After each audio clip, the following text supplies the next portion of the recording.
大橋抒懷，石中英。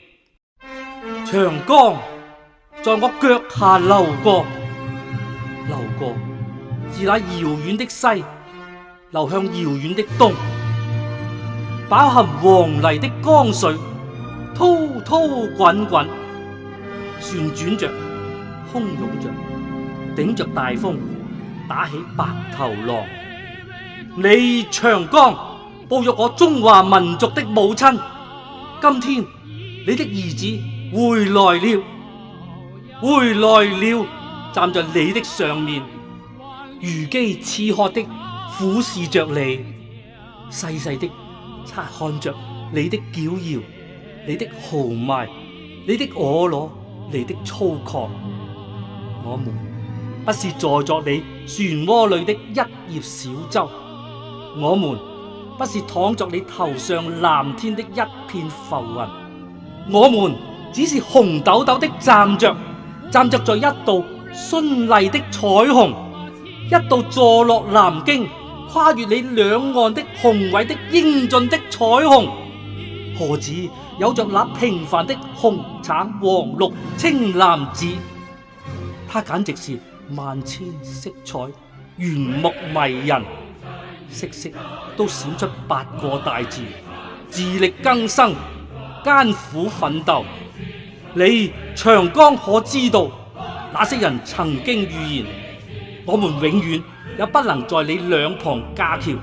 你長江可曾知道，那些自稱是兄弟國的朋友，竟是如此的幫助我們，撤走了專家，帶走了藍圖，撕毀了合約，只運來了幾根破鋼。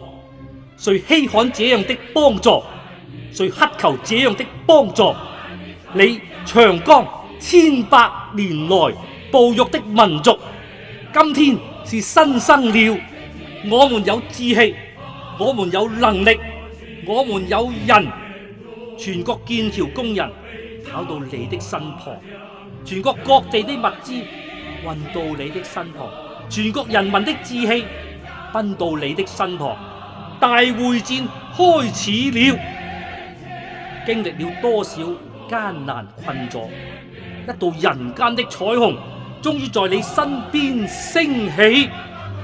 站在大橋看長江在我腳下流過，自豪，一種說不出的自豪。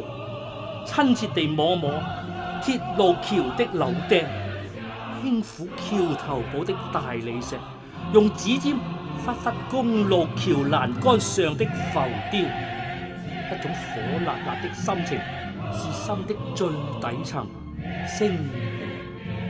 嘿，來照個相。